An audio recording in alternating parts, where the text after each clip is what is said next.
Welcome back to NBA coverage here on The Edge. Today is May 1st. We have two playoff games here tonight, two game fives. Starting things off with the Miami Heat at the Boston Celtics. Let's get straight into it. The Celtics looking to close out this series here tonight, 14-point favorites. The Heat already had an uphill battle, and the injuries just keep mounting for them here. So looking at a spread of 14 points. Braxton, how are you looking to attack this game, whether it's in the player props or first basket markets? Yeah, so Kristaps Porzingis injury is very brutal for first basket because he's one of, if not the best tip-off guy in the league. So Bam and Horford, they're kind of evenly matched to me. I would a little bit favor Bam, but it's definitely going to affect how I approach this game. So I'm going to go Nikola Jovic, two props for him. I'm going Jovic first Heat field goal, 0.5 units plus 450 bet MGM.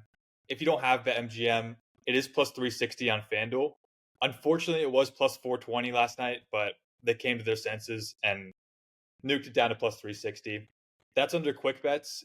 Scroll to the bottom of quick bets, and it's first team basket score. They've kind of jumbled up, method and first basket into different tabs, which is kind of annoying. But yeah, so Jovic, he actually came to the series leading all players in game and team first field goal attempt percentage for Boston and Miami. So he is massive first basket usage. And we've kind of seen that play out too, because he's taken Miami's first field goal attempt in 2 of 4 games. So I really like to see that. It's kind of carrying over into the playoffs, which is always a great sign for me. Boston allows a lot of 3-point attempts. Jovic is at 40% or 47% in this series from 3. So he's really shooting well. I like to see that a lot. I'm also playing Jovic first field goal 3-point, 0.4 units plus 2,000 bet MGM. That is 1,700 FanDuel. What I mentioned earlier, he's taken Miami's first shot in 2 of 4 games. Those were both 3-point attempts. So I really like Jovic from 3 here to open the game. And then finally, I'm also playing Caleb Martin, first field goal 3-point, 0.3 units plus 3,000 bet MGM. That is plus 2,300 on FanDuel. Also, I would play that if you don't have bet MGM. So like I said, Boston allows a ton of 3-point attempts, and that favors Martin because I don't know if for some reason he just always goes off against Boston from 3. I don't know why, but it just seems to happen. He's averaging 5 attempts per game this series, 50% from 3. So I like the value at 30-1, even though, his first basket usage isn't really there. I think the shot profile kind of triumphs at that price. So yeah, I would take Jovic first Heat field goal, Jovic first field goal 3-point, and then Caleb Martin first field goal 3-point. Love it. I'll keep the Jovic love going here. We took him on Monday and over 14.5 points plus rebounds. He only played 16 minutes. I don't really know why, to be honest, but I'm going to bet on that reversing here. I just don't really see how they keep him off the floor tonight. In addition to Butler and Rozier being out, now you have Jaime Jaquez out for this game. Duncan Robinson is very limited. Kevin Love has basically been played off the floor in this matchup. So they really only have like 7 guys who they can trust. And there isn't that much scoring now without Jaquez to keep Jovic off the court. He's over 14.5 points plus rebounds in 12 of 18 games this season with 24 plus minutes. And in games without Butler, where he sees 20 plus minutes, so it's 8 of 13 over 14.5 points plus rebounds. He's averaging 16.3 points plus rebounds in this series in 25 minutes per game. And I don't really see how the minutes don't stay that high. Averaging 10.5 rebound chances per game. And then Braxton talked about some of his 3-point shooting, his scoring versatility, like going to be important for the Heat tonight. And if this does turn into a full-scale blowout, he's not the type of guy who I think would be hurt too much by that. I think still getting him playoff reps, still having him on the court in a big game like this is valuable to the Heat. So I see him playing plenty tonight, and I'll go back to the Jovic over 14.5 points plus rebounds here. I have one other prop for this game. I'm curious if you have any thoughts on him in the first basket standpoint, but I took Al Horford over 1.5 3-pointers. He's over this number in 8 of 11 games without Kristaps this season, where he plays 30 plus minutes.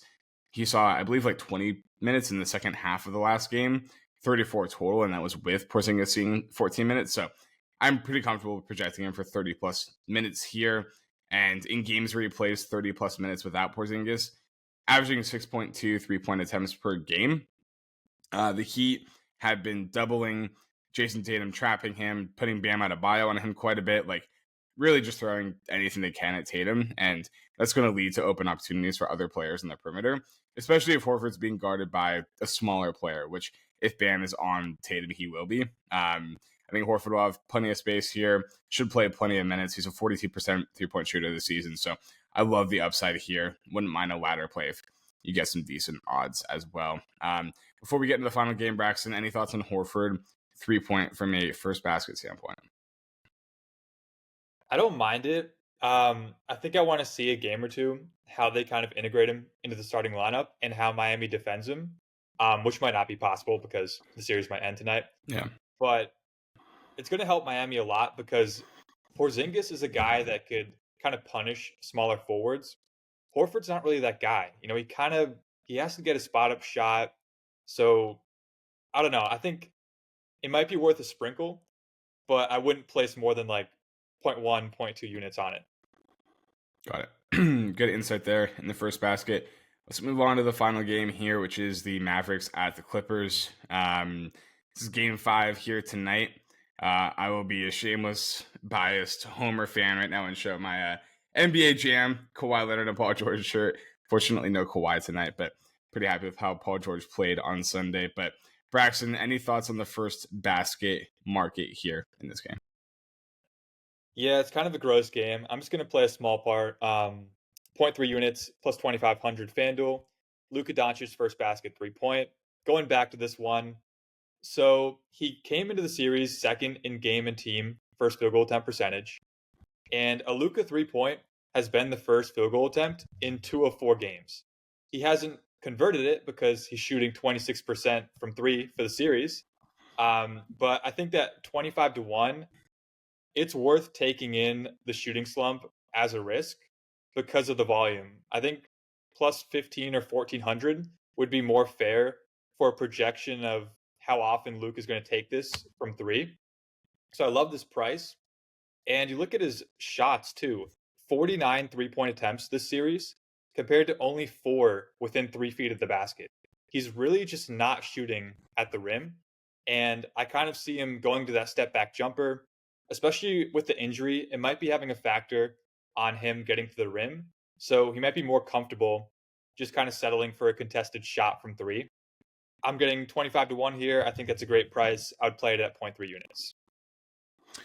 Well, I will go with, I have one prop for this game, and I already hate myself for it, but we're going with Russell Westbrook over 11.5 points plus rebounds. I have a real love-hate relationship with Westbrook, and the last couple of games it's been a hate, but I'm going to go ahead and buy low on him here. He's a player who I think he just really thrives off the home crowd. He's a high-energy player. He's definitely an emotional player on the court, and I think he does better when he's in front of his home fans. He's over this points plus rebounds number in 7 of 8 home games this season without Kawhi Leonard, averaging 17.3 points plus rebounds. And overall, he's over in 28 of 36 home games this season, which is a 78% hit rate, including 17 and 16 points plus rebounds in games 1 and 2. He got tossed in game 3 after that altercation with Luka. And then in game 4, really just invisible. But I think they're going to need his driving tonight, especially if the Mavs are playing more Maxi Kleber at the 5. Should have some opportunities to get to the rim here. And I think we're going to see increased defensive attention on Harden and Paul George in this one after they both went off in game 4. So we're going to see open shots for Westbrook. He's 4 of 13 on open threes, on wide open threes in this series, 30%.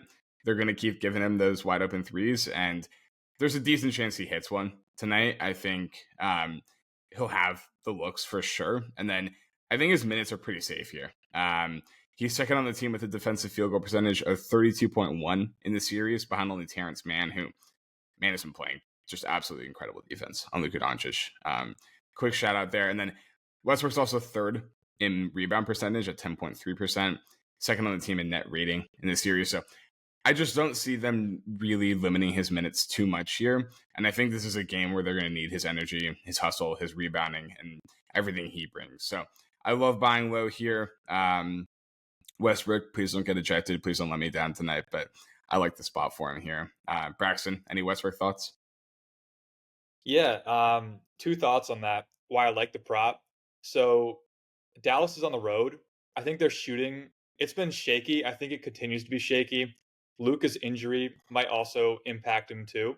So that could help you with the rebounds. And then given how Harden's hitting his floater at an absurd rate, I think Dallas is big. It kind of has to step up no matter what and leave the rim. Yeah. That's going to make Westbrook's backdoor cutting that much more lethal. So I think he's going to have a lot of success as a cutter tonight. 3-point shooting, I mean, we know he's going to get the open shots. Is he going to hit him? I don't know, maybe. But yeah, I think the cutting will give him a steady source of points here.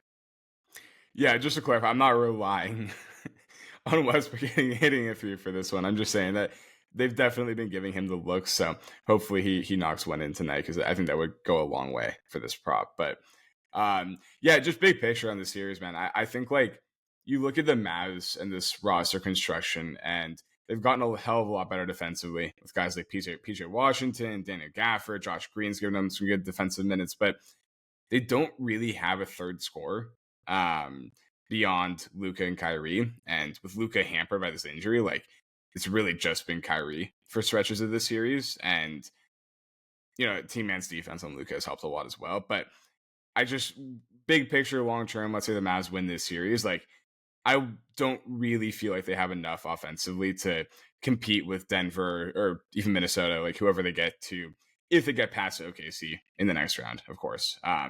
Just big picture, Mavs thoughts from me, but curious if you have any opinion on that. Yeah, I think they can because Luka is that good at elevating players. I don't think it's likely.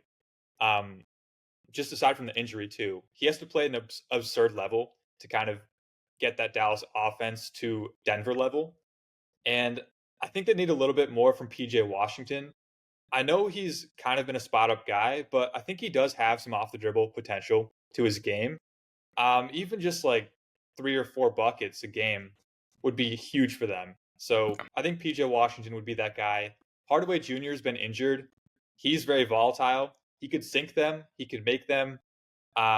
His presence on the bench could be an X factor. So yeah, I think that you're spot on for Dallas's offense. Yeah, I think Mavs fans kind of hate Tim Hardaway from what I've gathered. But I agree. Yeah. Gonna be interesting to see how this plays out. OKC is very comfy right now, sitting back and resting, watching these two teams just absolutely club each other to death in this series. But got Game 5 tonight. Should be a good one. Hope you guys enjoy these two NBA playoff games. And if you haven't already, please like and subscribe to our channel. And we'll catch you on the next video.